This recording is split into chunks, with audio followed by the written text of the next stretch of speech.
अस्सलामु अलैकुम वरहमतुल्लाहि वबरकातुहू। रब्बि इश्रह ली सदरी व यस्सिर ली अमरी वहलुल उक़दतम मिन लिसानी यफ़क़हू क़ौली। अभी हम अगले टॉपिक पे सेल्स टैक्स में जाने से पहले एक समरी तैयार कर लेंगे जो मेरा सीए में पढ़ने का एक स्टाइल था। जैसे आप देखें डेफिनेशन तक तो ऊपर हो गया था, राइट। अब है एटीएल किसको कहते हैं, एक्टिव टैक्स पेयर लिस्ट होती क्या है, what is meant by active tax payer, कौन होगा, ठीक है। और उसके इसमें एक डिसएडवांटेज भी था, consequences to be faced by an inactive tax payers. अगर कोई टैक्स पेयर इनएक्टिव हो जाए तो उसको क्या कॉन्सिक्वेंसेस फेस करना पड़ सकते हैं, सही है। और उसमें था when a person may be remove from the ATL, ये मेरा ख्याल पहले था, ये बात जो थी ये पहले थी, हाँ वो बाद में आता है रिस्टोरेशन। नहीं, रेस्टोरेशन तो बाद में है ना, पहले है कि एक्टिव टैक्स पेयर कहते किसको हैं, कब इसको रिमूव कर दिया जाएगा और उसके कॉन्सिक्वेंसेस क्या होंगे, कैसे आप एटीएल में आएंगे, रेस्टोरेशन कैसे होगी। तो ये हमारा था जी एक मॉड्यूल। इसके मैं इंडेंट चेंज कर दूं, ठीक हो गया। ये भी सीखें ना स्टाइल कि देखें, ये देखें मैंने सारे इंडेंट लगा दिए। अब ये इसके सब पार्ट्स हैं ना, तो टैब दबाया तो उसने खुद ही उसको सब कंटेंट्स लगा दिए इसके। और इसकी लिस्ट आप चेंज भी कर सकते हैं यहाँ से जाके, ये आप काम माशाल्लाह आप सीखते हैं, इसलिए मुझे इसमें कोई प्रॉब्लम नहीं होती। Who are required to be registered in the sales tax, how and where to apply for registration. और इसमें क्या था, हाँ जी शाबाश, attachments with the application for registration, वो क्या क्या अटैचमेंट्स होंगी। और आगे उसको ज़रा किताब से देखते जाए। हाँ ये किसके लिए होता है, ये बायोमेट्रिक ई वेरिफिकेशन, ये भी करवानी होगी, इसके अंदर ही है ना। आगे क्या था, टेम्पररी रजिस्ट्रेशन या डी रजिस्ट्रेशन पहले था, टेम्पररी रजिस्ट्रेशन, ठीक है जी, ये होगा। तो पहले ज़रा इसको हम कर लें। टेम्पररी रजिस्ट्रेशन के अंदर भी तो चीज़ें थी ना कि कौन किसको मिलेगी, हु, ठीक है, मैन्युफैक्चरर्स विदाउट इंस्टॉल्ड मशीनरी, और कितने दिनों में इसको मिलेगी, within 72 hours of the application for 60 days, ठीक है। फिर इसके बाद इसकी क्या थी, राइट्स, हाँ राइट्स उसी में आ जाएगा ना, rights and obligations for a temporary registered persons. इसके राइट्स एंड ऑब्लिगेशंस आपको बता चुकी हुई हैं कि ये इनवॉइस नहीं इशू कर सकता, ये जो है वो टैक्सेबल एक्टिविटी में इन्वॉल्व नहीं होगा, ठीक है, इंस्टॉल मशीनरी की टैग देगा, ये सारी चीज़ें उसमें आ जाएंगी। उसके बाद क्या था, डी रजिस्ट्रेशन, कंपल्सरी रजिस्ट्रेशंस, ठीक है। इसका क्या था, क्या क्या चीज़ें इसमें डिस्कस की थी, procedure,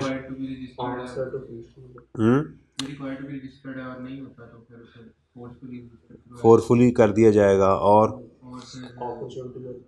opportunity of being heard, इसमें ठीक है सारी कंपल्सरी रजिस्ट्रेशन होगी। और अगर कोई बंदा लायबल नहीं था रजिस्ट्रेशन के लिए लेकिन उसको कर दिया गया, उसके लिए क्या होगा,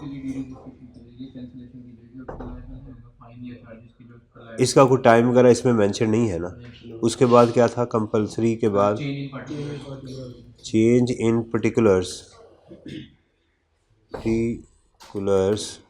पर्टिकुलर्स ऑफ द रजिस्ट्रेशन, और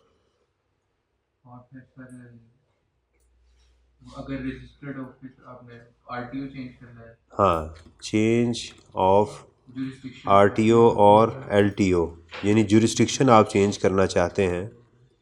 जुरिस्डिक्शन अगर आप चेंज करना चाहते हैं तो वो कैसे करेंगे? उसके बाद अगर आपका मल्टीपल रजिस्ट्रेशन है तो आप सिर्फ एक रजिस्ट्रेशन में, हाँ, उसमें आ जाएगा one registration, cancellation of multiple cancellation of multiple, registration. Cancellation of multiple registrations instead, ठीक है, कैंसिलेशन ऑफ मल्टीपल रजिस्ट्रेशन इसी के साथ वन हो जाएगी, एक उसके अगेंस्ट आपको एक मिल जाएगी, ठीक है ना। तो टेम्प्ररी के अंदर ये हो गई थी हमारी, ये अलग अलग थी ना सारी चल रही, और आज हम इसके बाद डी रजिस्ट्रेशन है। अब डी रजिस्ट्रेशन, ये भी कल कर लिया था ना। Yes sir. डी रजिस्ट्रेशन में who are required to be de registered, registered कौन, किसको कौन हो सकता है? प्रोसीजर्स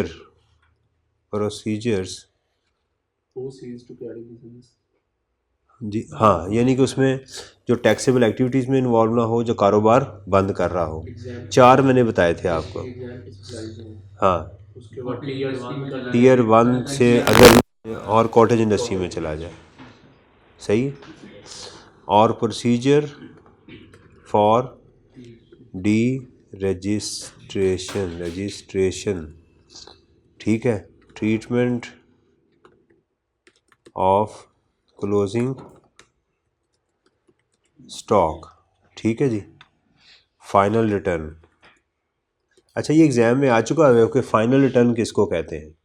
एक होती है एनुअल रिटर्न, ये फाइनल रिटर्न है। जब आप डी रजिस्टर होंगे तो उस वक्त एक फाइनल रिटर्न भी अप्लाई करेंगे। आज हमारा क्या है? सस्पेंशन, पहले सस्पेंशन होगी, फिर ब्लैक लिस्टिंग होगी, ब्लैक लिस्टिंग। तो डी रजिस्ट्रेशन के ये पार्ट है, ये इसके आ जाएंगे, ठीक है ना। अच्छा, ये मेरा जो आपको नज़र आ रहा है ना, ये मेरा सीए में ये मेरा स्टाइल होता था, ऐसे मैं अपने हर चैप्टर के कंटेंट्स बना लेता था। तो फिर दोबारा यानी मैं 4 दफ़ा कैसे रिवाइज़ करता था, फिर ऐसे होती थी ना कि फिर मेरे पास सिर्फ कंटेंट्स होते थे, किताब खोल लेनी, इसके ऊपर मैंने पेज नंबर भी यहाँ लिखा होता था कि ये बात किस पेज पे लिखी हुई है, यानी ढूंढते ना फिर दोबारा। यानी मैंने एक सॉफ्टवेयर समझ लेके अपना छोटा सा बना लिया होता था कि दोबारा जब रिवाइज़ करना है तो इसके आगे पेज नंबर लिखा होता था। अच्छा, इनके आगे मैं छोटे छोटे पॉइंट्स लिख लेता था, जैसे है कि when a person may be remove from active, तो इसके छोटे छोटे आगे पॉइंट्स लिख लेने याद करने के लिए, तो मेरी एक पूरी समरी बन जाती थी। अंग्रेज़ी मेरी ठीक होती थी लिखने में, बोंगिया नहीं मारता था मैं। तो आजकल जैसे मैंने आपको कहा चैट जीपीटी आपके पास मौजूद है, उससे आप अपनी अंग्रेज़ी ठीक कर सकते हैं, इसको लाजमी करें, इसका बहुत इम्पैक्ट है। देखें मैं आपको एक चीज़ बता दूं, आप अपने आप को बड़ा अच्छा डिफ्रेंशिएट कर सकते हैं, क्योंकि इस लेवल पे जो स्टूडेंट आता है ना, नॉर्मली उसकी अंग्रेज़ी इतनी अच्छी नहीं अब होती। हमारे दौर और था, अब और दौर जो है वो बिल्कुल बदल गया हुआ है। मैं अब मोस्टली देखता हूँ कि हमारे स्टूडेंट की अंग्रेज़ी उस लेवल की नॉर्मली नहीं होती, या हमारे एग्ज़ाम में कमी है या जो कुछ भी है, बहरहाल वो लेवल। तो आप जब आपका एग्ज़ामिनर के पास पेपर जाएगा ना, उसमें अंग्रेज़ी अच्छी लिखी होगी तो समझ लेंगे 15-20% इम्पैक्ट फ़ौरन उसके जहन में डाल देगा। ये बहुत बड़ी चीज़ होती है कि एग्ज़ामिनर के पास आपका इम्पैक्ट अच्छा जाए, आपके पास होने के चांसेस बढ़ जाते हैं। देखें, एक है जो आपने प्रोड्यूस किया हुआ है, एक है इम्पैक्ट, उसको जो इम्प्रेशन मिलता है, ये इम्प्रेशन बहुत ज़रूरी होता है। तो उसके लिए प्लीज़ ये काम, क्योंकि मुझे भी पेपर अगर चेक करने के लिए मिलते हैं तो मैं भी यही करूँगा ना। मैं क्या करूँगा कि मैं उसके अंदर मैं देखूँगा कि ये बच्चा काम कैसे कर रहा है, लिख कैसे रहा है, समझ आ रही है ना। ये कॉमर्स डाल रहा है, ये रुपीज़ लिख रहा है, ये फ़्लो में है, इसने सारे क्वेश्चंस को एड्रेस किया हुआ है, क्या किया हुआ है इसने, ये बात शुरू कहाँ से करता है, ये बड़ी इंपॉर्टेंट होती है। तो ये काम ज़रा लाजमी किया करें, ठीक है। ये मैं आपके साथ फ़ाइल शेयर कर दूँगा। अच्छा, जो दूसरी आज एक फ़ाइल थी हमारे पास, ये फ़ाइल बनाने का मकसद ये था कि ताकि आपको क्वेश्चन इसमें क्वेश्चन नंबर 5 था, क्वेश्चन नंबर 5 का ये आंसर है। क्वेश्चन नंबर 11 था, ये उसका आंसर है। जहां आपने कहा था हमें कुछ इशू आ रहे हैं, 13 में, किस में? 13 क्वेश्चन नंबर 13 में जी। 8,20,000 हाँ जी, कौन सी फिगर थी सही है ये? An amount of 820 on account of purchases made from a registered supplier is outstanding till July. The related input tax was accounted for in the relevant period. ठीक है, ये हमारा महीना कौन सा है? फरवरी का। फरवरी का। अच्छा, इसमें मैंने कहा था कि आप इसकी रिवर्सल डाल दें। खालिद साहब ने नहीं डाली होगी, यही इशू आ रहा है ना। मैं उसकी आपको वजह बता देता हूँ। खालिद साहब ना लॉ को लेके चलते हैं और आई कैप में बहुत सारी जगहों पे उन्होंने प्रैक्टिस को यूज़ किया हुआ है, जबकि मैं एग्री करता हूँ कि खालिद साहब सही कह रहे हैं। मुझे ये खालिद पेटी वाला है, ये खालिद कराची वाले जो हैं उनकी मैं बात कर रहा हूँ, लाहौर वाले खालिद साहब नहीं हैं।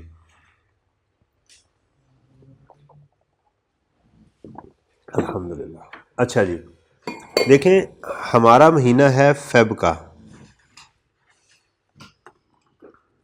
फेब ये हमारे पास है ना, आपने स्पेलिंग गलत लिख ली है, फेब का है।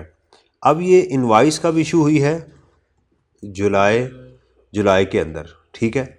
जुलाई के कितने डेज़ होते हैं? 31। जुलाई, अगस्त, सितंबर,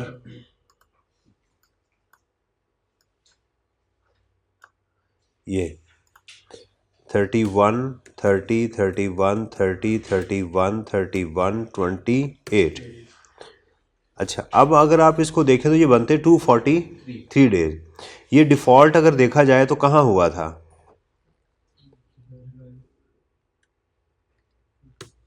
यहाँ पर हम डेज़ को अगर टोटल करें 2, अगर हम इससे भी पीछे टोटल करें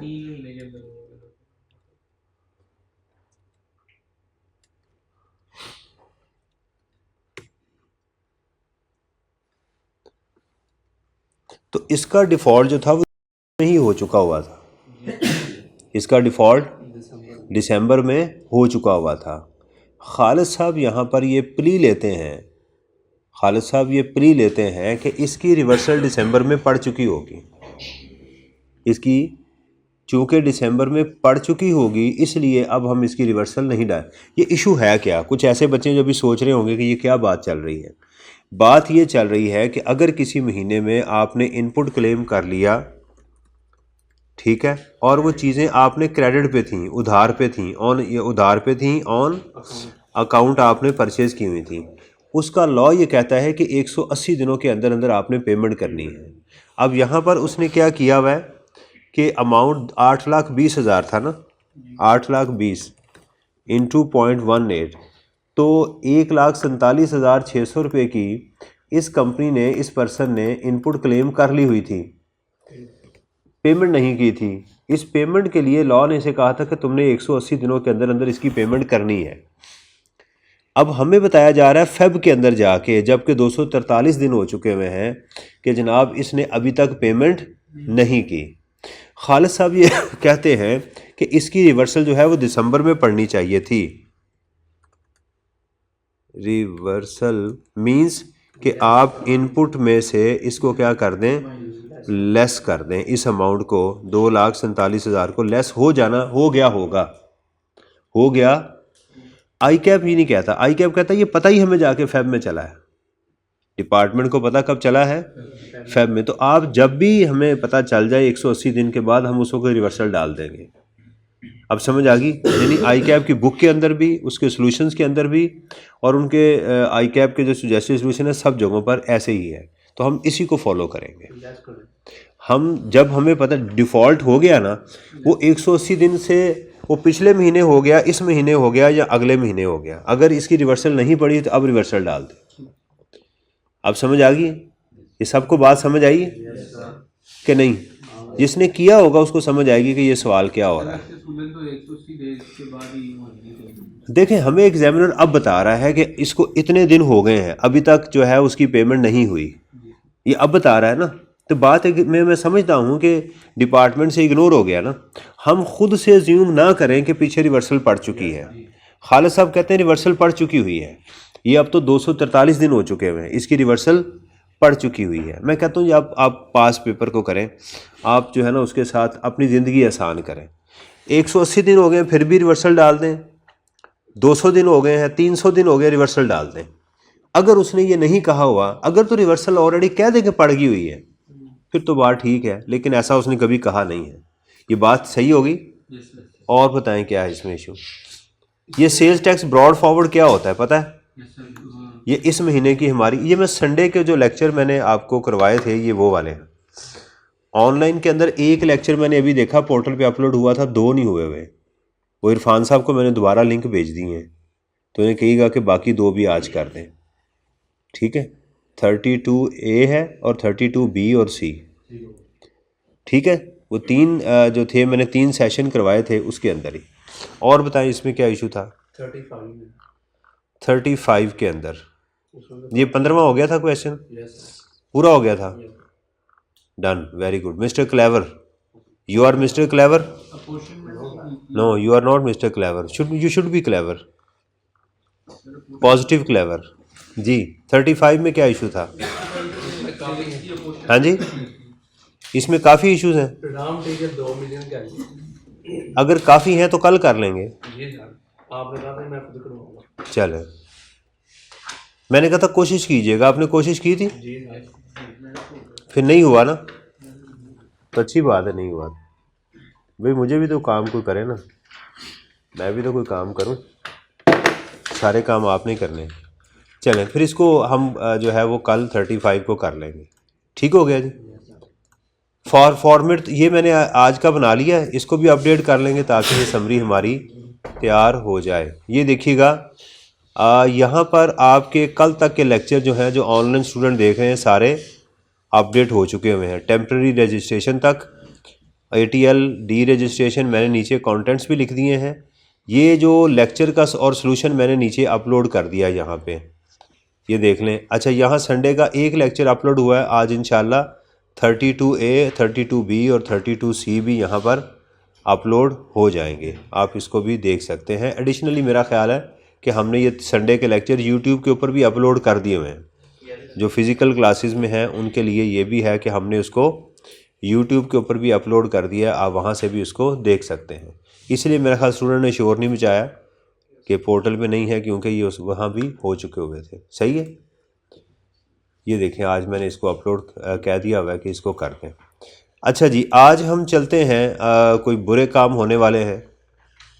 black listing and suspension, black listing and, ये ज़रा इसको आपने देखना है कि ब्लैक लिस्टिंग सस्पेंशन कब की जाएगी। सबसे पहले देखिए, जैसे आपको ATL में से क्यों निकाला जाएगा? क्योंकि आपने कोई हरकत की है,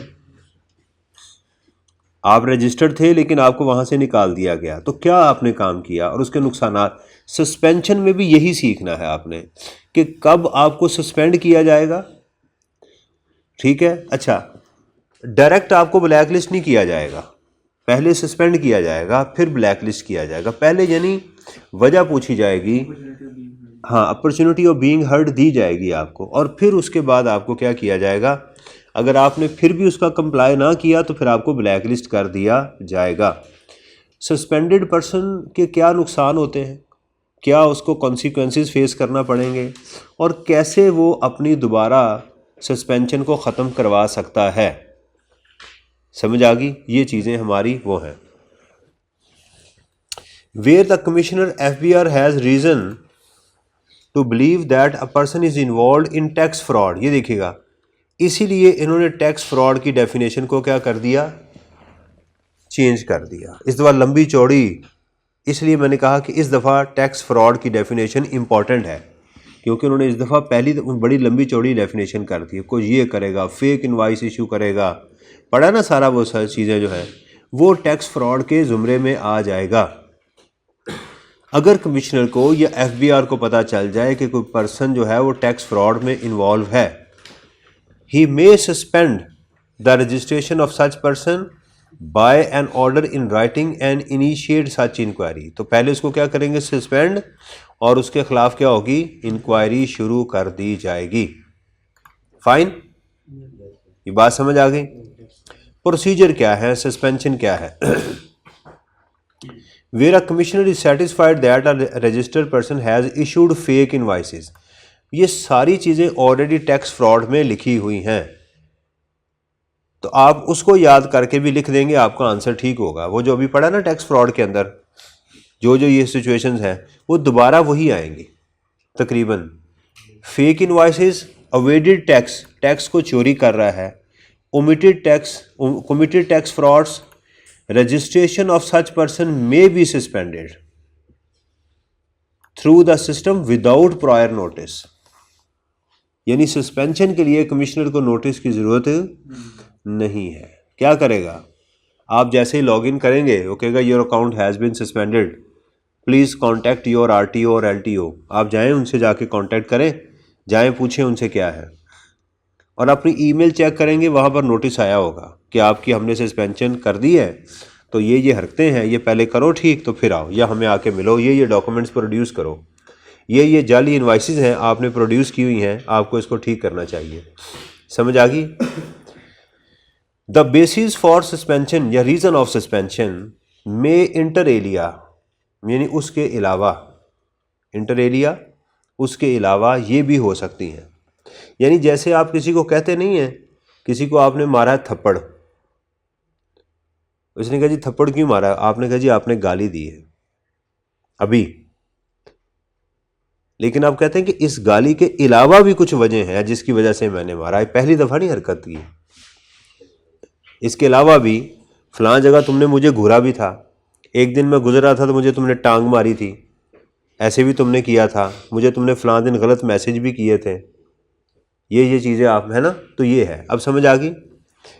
non availability of the registered person at the given address, department ने कहा कि हम फलां दिन आ रहे हैं और वो बंदा मिला ही नहीं उधर। अच्छा, ये एक दफ़ा नहीं होता कि गए और उसने अगले दिन आपको सस्पेंड कर दिया, ये बार बार चक्कर लगाते हैं, पता चलता है कि ये फेक एड्रेस इसने दिया हुआ था, ये इसका जगह है ही नहीं, जाली बंदा है। समझ आ गई। यानी वक्ती तौर के ऊपर किसी का आपने वो लिया, ऑफिस किराए पे लिया, वहाँ अपनी रजिस्ट्रेशन कराई और उसके बाद गायब हो गए। अब मार्केट में बैठ के फ्लाइंग इनवाइसेस इशू कर रहे हैं, ये है। Refusal to allow access to business premises, आप उनको अपने बिजनेस में आने की इजाज़त नहीं दे रहे। और refusal to furnish records to an authorise inland revenue office. Inland किसको कहते हैं,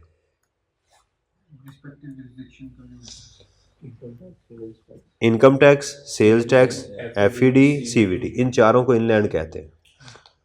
नहीं, यानी इनकम टैक्स ऑफिसर को इनलैंड ऑफिसर भी कहा जाता है। तो आप उनको आने नहीं दे रहे या आप डॉक्यूमेंट्स नहीं दे रहे, वो आ तो गए हैं, आप कह रहे हैं मेरे पास डॉक्यूमेंट्स है ही नहीं। Abnormal tax profile such as taking excessive input tax adjustment, यानी वो बंदा जो है खोखे में बैठा हुआ है, कोई चीज़ उसके पास नहीं पड़ी हुई और मार्केट में जनाब 5 करोड़ की चीज़ें बेच रहा है, 10 करोड़ की बेच रहा है, चीज़ें ख़रीद रहा है।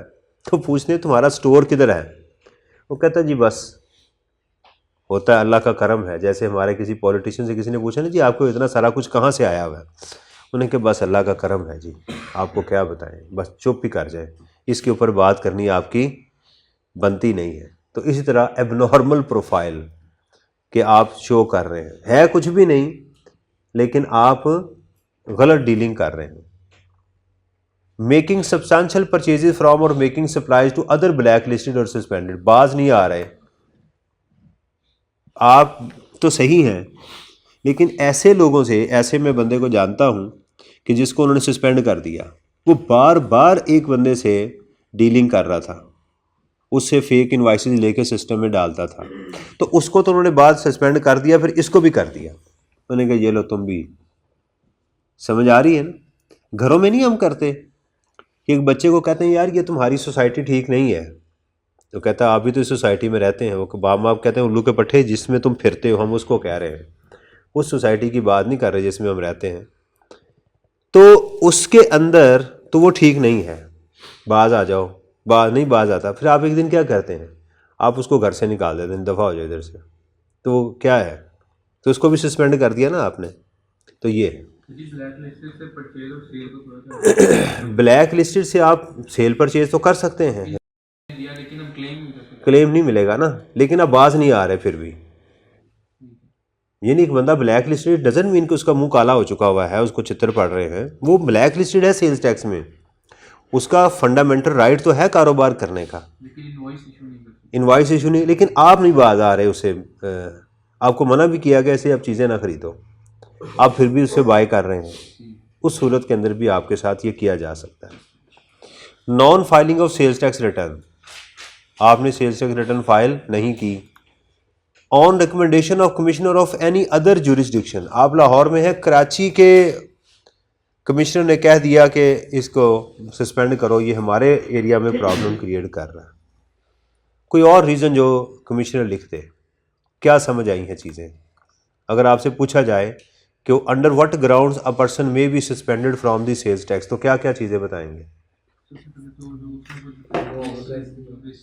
टैक्स सबसे पहले लिखें, टैक्स फ्रॉड में इन्वॉल्व है, और उसी की आगे एक्सटेंशन लिखी हुई है, मिलता नहीं है अपने एड्रेस के ऊपर, हमें एक्सेस नहीं दे रहा, चीज़ें प्रोड्यूस नहीं कर रहा, हाँ जी, ब्लैक लिस्टेड के साथ डील कर रहा है वो, ठीक है, एबनॉर्मल प्रोफाइल है उसका, रिटर्न फाइल नहीं कर रहा, किसी और कमिश्नर ने कह दिया, किसी और कमिश्नर ने कह दिया कि इसको सस्पेंड करो, ये तंग कर रहा है, किसी के कहने के ऊपर, किसी, वो भी आप उसको कर सकते हैं। ये सारी रीजंस हैं, सही है।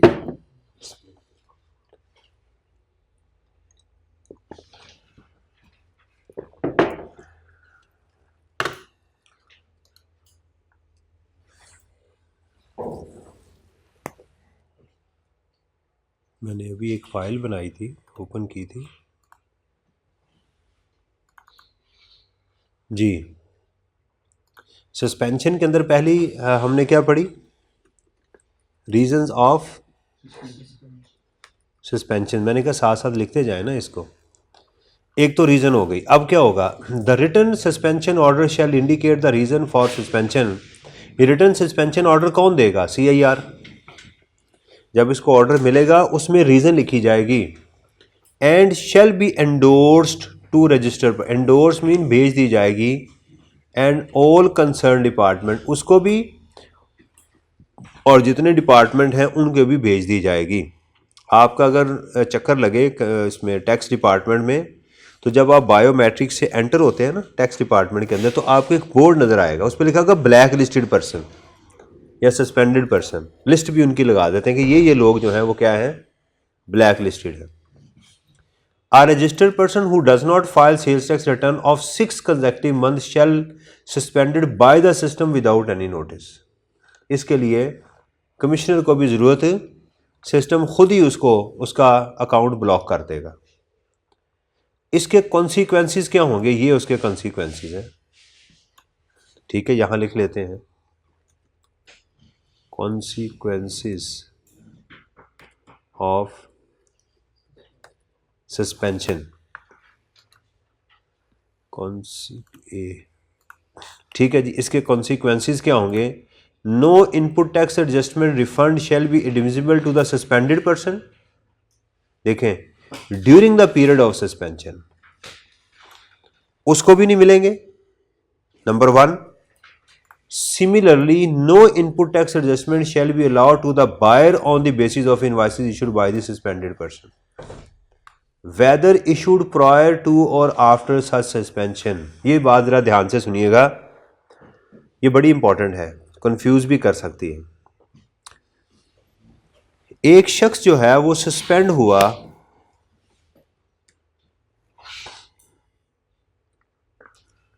वो अगस्त तक वो रजिस्टर्ड था, ATL में था, यहाँ भी ATL में था, यहाँ वो सस्पेंड हो गया, यहाँ भी सस्पेंडेड था, ठीक है। नवंबर में वो ATL में आ गया, अब ATL में है, अब किस में है, ATL में है।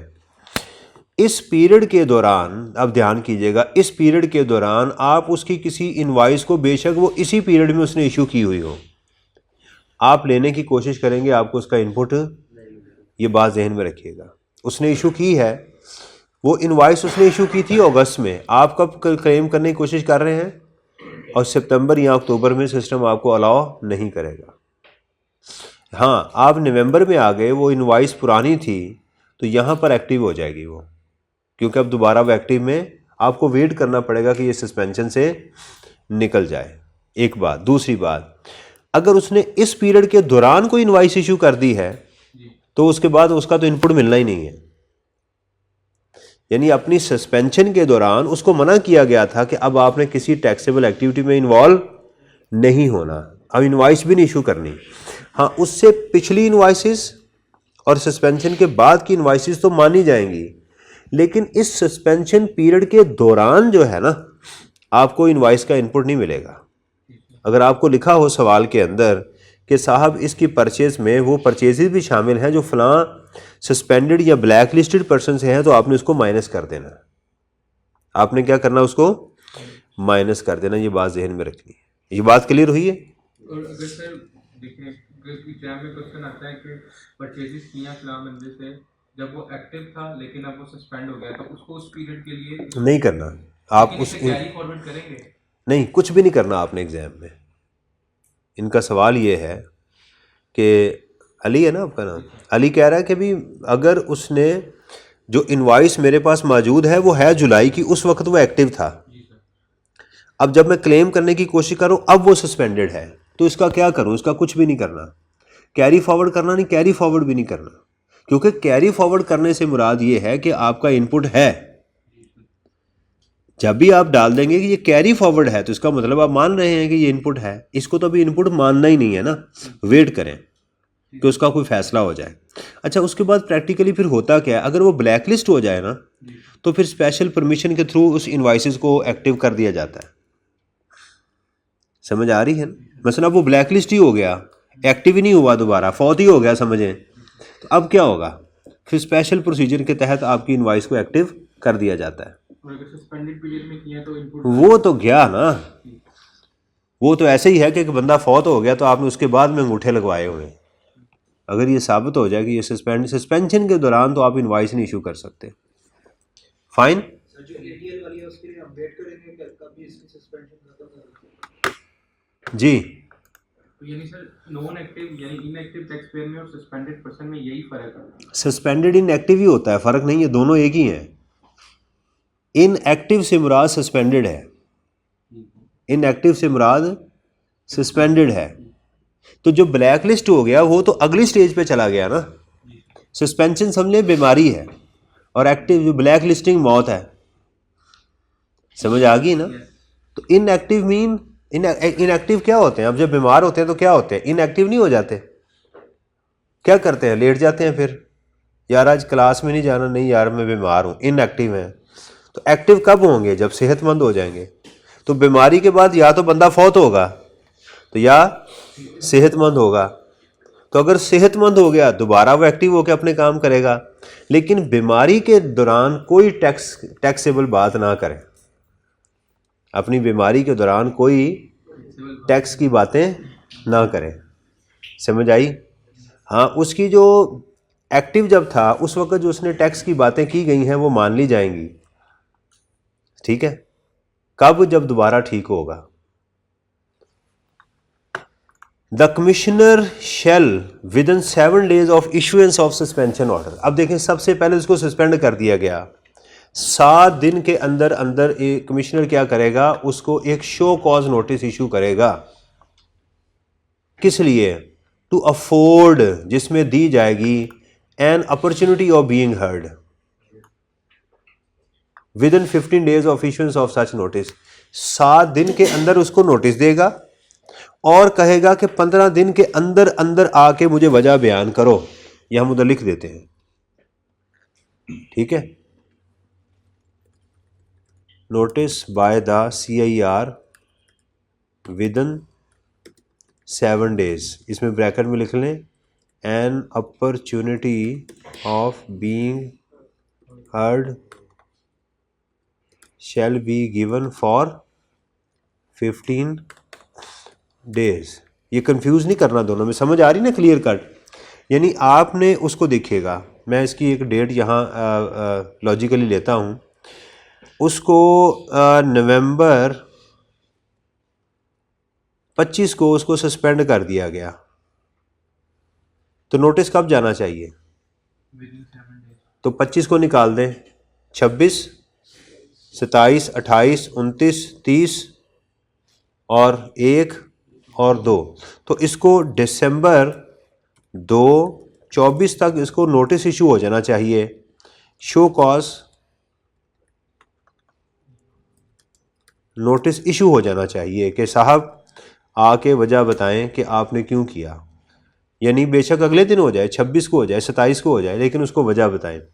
और इसको टाइम कितना मिलेगा? इससे आगे 15 दिन, 2 हफ्ते मज़ीद मिलेंगे कि इन 2 हफ्तों में आके ये डॉक्यूमेंट्स प्रोड्यूस करो। ये नोटिस की इशू स्टेट डिसाइड करेगी अगले 15 दिन। हाँ बिल्कुल सही है। और अगर नोटिस ही ना 7 दिनों के अंदर इशू हुआ तो इसकी सस्पेंशन ऑटोमेटिकली रिस्टोर हो जाएगी, ये बात भी जहन में रखनी है। अगर कमिश्नर रिस्टोर उसका नोटिस ना इशू कर सका तो ये क्या होगा? ऑटोमेटिकली रिस्टोर हो जाएगा।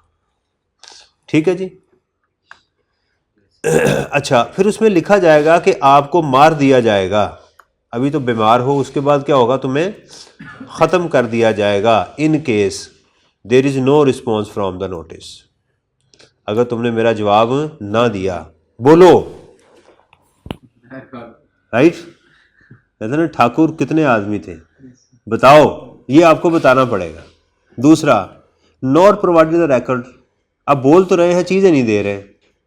नंबर 3, आप हमें वहाँ पर बिजनेस में आने नहीं दे रहे, और कोई और वजह अगर आपने ये पूरी ना की तो आपको क्या कर दिया जाएगा? ब्लैक लिस्ट कर दिया जाएगा। अब वो बंदे के पास क्या चीज़ें हैं?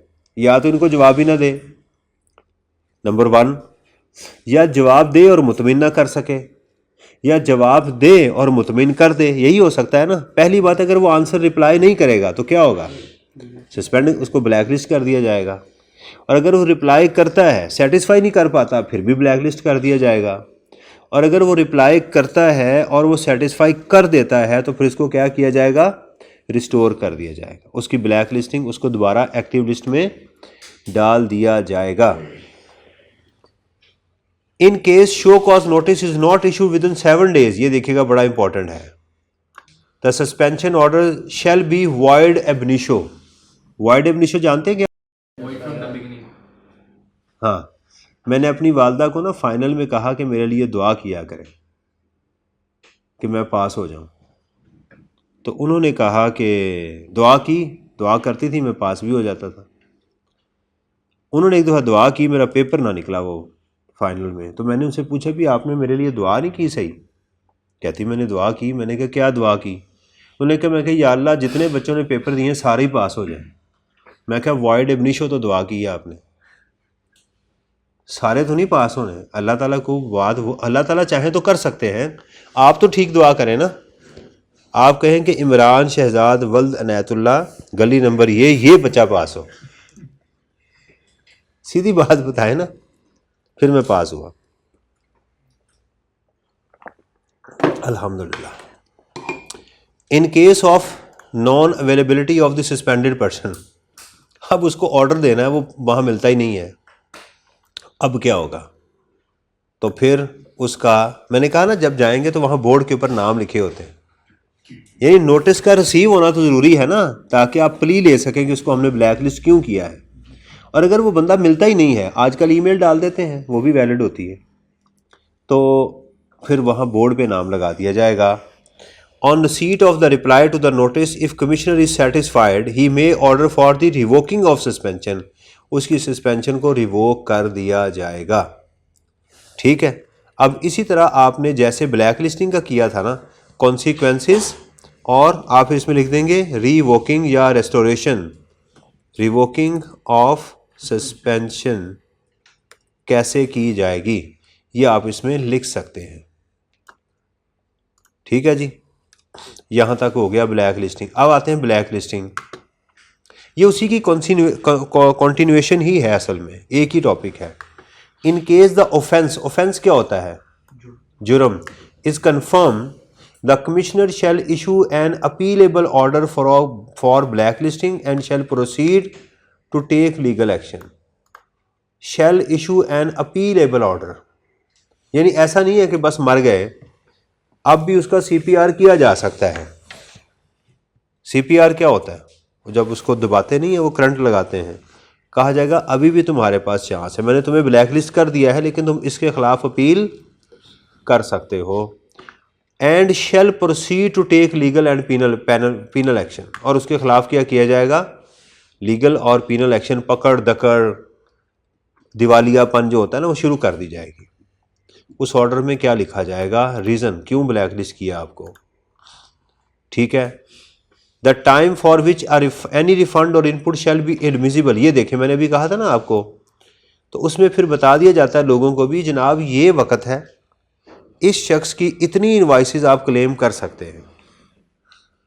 यानी जिस बंदे को ब्लैक लिस्ट किया जाएगा फिर उसका एक ऑर्डर में निकलेगा और उसमें बताया जाएगा कि फ़लाँ बंदे को हमने ख़त्म कर दिया अपने सिस्टम से, इसकी इनवाइसेस 15 जुलाई या 15 अगस्त तक की हम वैलिड कर देंगे, आप क्लेम कर लें। ये उसमें लिख दिया जाएगा उसके बायर्स को। Any recovery to be made, right, और उसके जो भी रिकवरी करनी है वो भी की जाएगी। अब अगली बात सुनिएगा, the order of black listing shall be issued with in 90 days of issuance of the notice of hearing. जिस दिन उसकी हेयरिंग हुई थी सस्पेंशन के लिए, उसको शो कॉज दिया गया था ना कि भी आए और आके आप हमें इसकी वजह बताएं, वो जो 15 दिन का टाइम था, उसके 90 दिन के अंदर अंदर जो है उसको ब्लैक लिस्टिंग का ऑर्डर मिल जाएगा कि उसको ब्लैक लिस्ट किया गया है या नहीं किया गया। In the case the order of black is not issued with 90 days, अगर ये 90 डेज देखें, दोबारा सुनिएगा, हम उसी पे जाते हैं। नवंबर 25 को उसको सस्पेंड किया गया, सस्पेंशन ऑर्डर, उसको शो कॉज नोटिस दे दिया गया सस्पेंशन का। उसके 15 दिन कब बनते हैं? 17 जनवरी,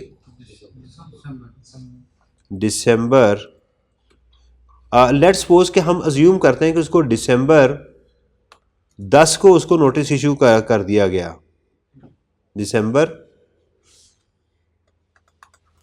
10 को वो अपीयर हो गया, उसकी हेयरिंग हो गई, ठीक है, आ गया, पेश हो गया ना, वो उसको 15 दिन का टाइम था ना, वो 10 तारीख को अपीयर हो गया। इसके 90 दिन के अंदर विद इन 90 डेज उसको ब्लैक लिस्टिंग के ऑर्डर कर दिए जाएंगे, सही है। अच्छा, एक कोशिश तो करनी है कि इस टाइम को याद रखें। अगर तो एग्जामिनर ने पूछा हुआ है, वो केस स्टडी बना के देता है कि फ़लाँ दिन इसको ये कहा गया था, आपने बताएं कि क्या ये नोटिस वैलिड है या नहीं है। बहुत कम उसने ऐसे किया है कि इस तरह का रट्टा वो स्टूडेंट से मांगे, कह सकता है। लेकिन अगर एग्ज़ाम में आप टाइम भूल जाएं तो उसके लिए एक लफ्ज़ आपने यूज़ करना है, prescribe days. A show cause notice shall be issued within prescribed days। अगर आपको एग्जाम में भूल गया है तो फिर ये लफ्ज़ जनरल वर्ड इसको कहते हैं पॉलिटिकल स्टेटमेंट। इसको क्या बोलते हैं? पॉलिटिकल स्टेटमेंट आपने देनी है कि भी जो दिन कानून में लिखे हुए हैं उन दिनों के अंदर अंदर जो है वो क्या कर दे, इसको नोटिस इशू कर दे। लेकिन हर जगह पर प्रिस्क्राइब डेज करते रहेंगे तो फिर जो है ना वो ऊंट और रेगिस्तान वाली कहानी शुरू हो जाएगी, सही है। लेकिन पता होना चाहिए। अच्छा, तो उसको क्या किया जाएगा, 90 दिन के अंदर जो उसकी हेयरिंग होगी उसके अंदर वो ऑर्डर दे दिया जाएगा। और अगर आपने ये ऑर्डर ना दिया तो ब्लैक लिस्टिंग भी ख़त्म, सस्पेंशन भी ख़त्म।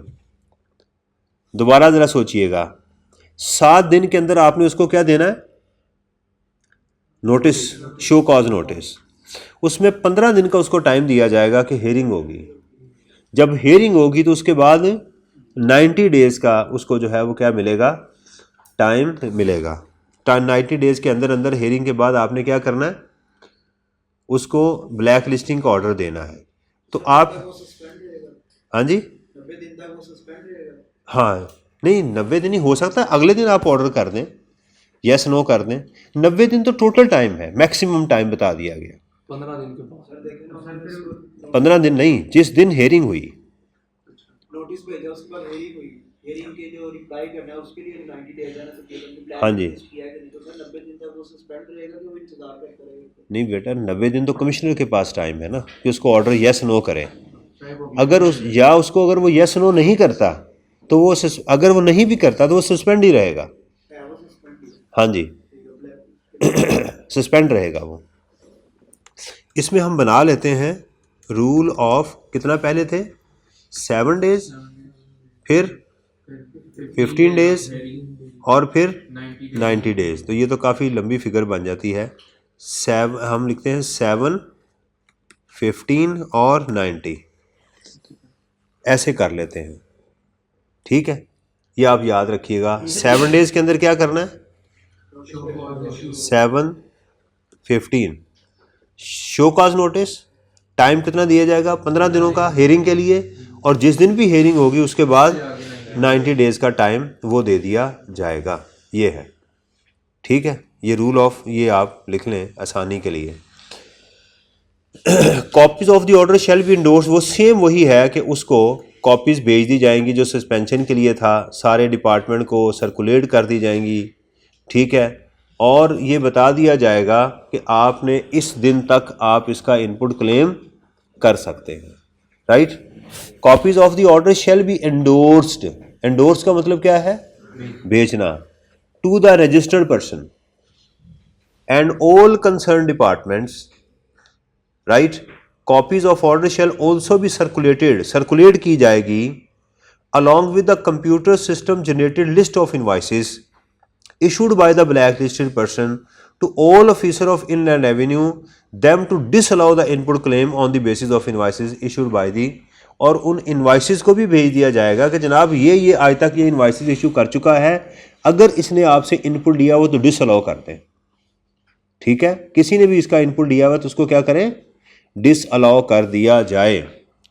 द चीफ कमिश्नर में either of his own motion or an application made by the registered person examine order of suspension and blacklisting and make after making such inquiry as necessary, यानी chief commissioner जो है suo motu action ले ले या आप apply कर देंगे जी मुझे ब्लैक लिस्ट कर दिया गया है, मे मॉडिफाई द ऑर्डर, उस ऑर्डर को मॉडिफाई करके ठीक कर सकता है ताकि वो आ जाए। चलें अब ज़रा अपने नोट्स में आते हैं। हमने ब्लैक लिस्टिंग का बना दिया, ठीक है। अच्छा, रीज़न क्या हो सकती हैं ब्लैक लिस्टिंग की, reasons for black listing, reason क्या हो सकती हैं, right, time for notice of black listing, consequences of black listing, ठीक है। Time for notice of black listing, अगर ये याद रखना है कि अगर ये टाइम के अंदर ना दिया तो ऑटोमेटिकली ब्लैक लिस्टिंग ख़त्म कर दी जाएगी। उसके बाद है circulation of order of black listing और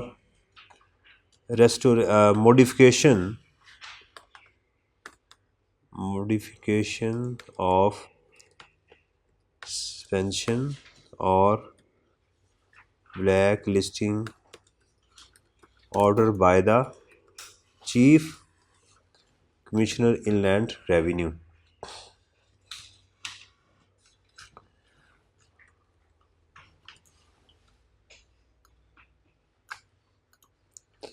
सही है जी, इससे कोई फ़ायदा होगा आपको लिस्ट से, है ना। इसके आपने ये करना है, इसका प्रिंट आउट लेके आपने इसके आगे नोट्स लिख लेने हैं ताकि पूरी किताब, एक दफ़ा किताब को अच्छी तरह पहले पढ़ना है, याद करना है, जो चीज़ ना समझ आए फिर आपने इसके ऊपर वो नोट करना है। अच्छा जी, अब ये हमारा एक मॉड्यूल ख़त्म हो गया। अब है जी इसके बाद रिकॉर्ड्स, ठीक है।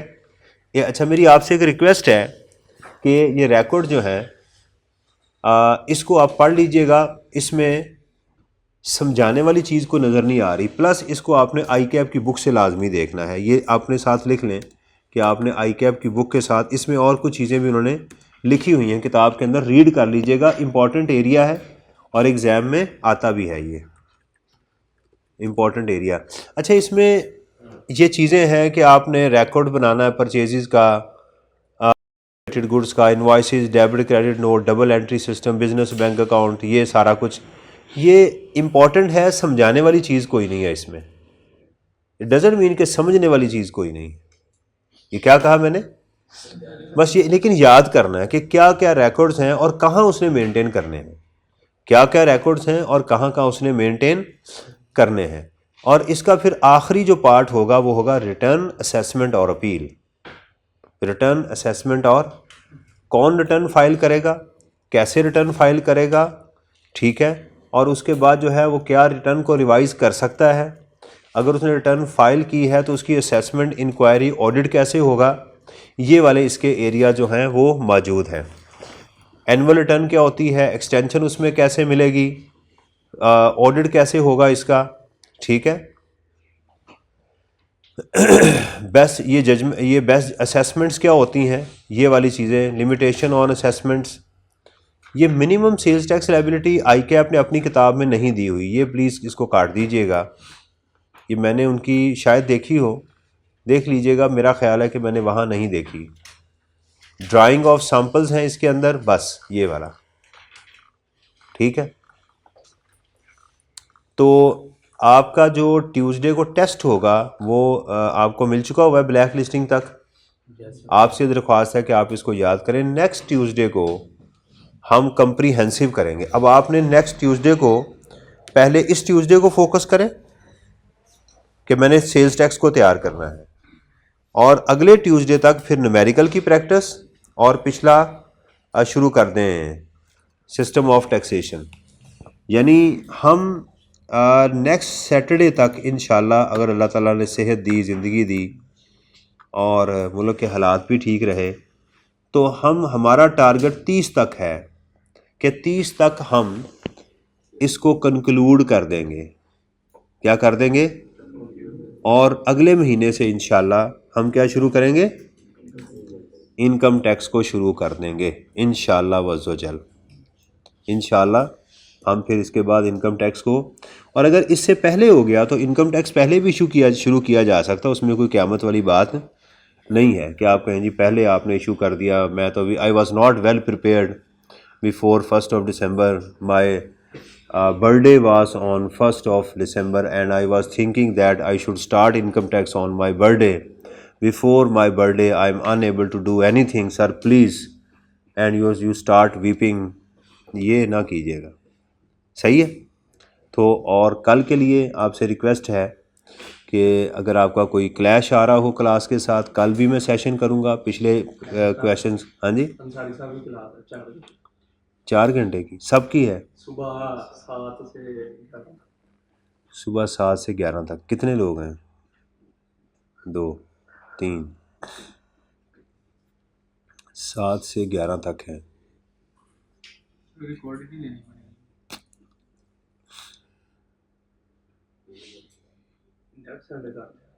नेक्स्ट संडे भी होगी इंशाल्लाह।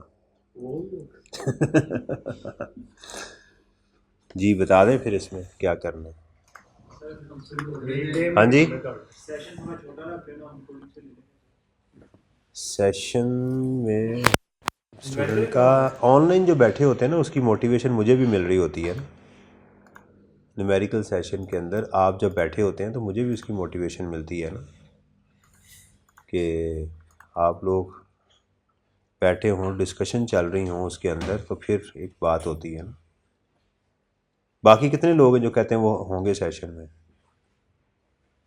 आप होंगे?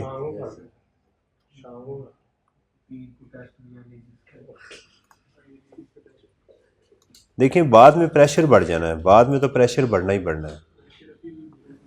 हाँ? 3 माह इनकम टैक्स पढ़ना है। हाँ जी, 3 महीने बाद इनकम टैक्स पढ़ना। और क्या करेंगे आप बता दें। दिसंबर, जनवरी और फरवरी में तो नहीं, उसके बाद तो एग्ज़ाम होने हैं ना। फरवरी तो आपको फ्री महीना पहले फारिग हो जाएंगे। इंशाल्लाह।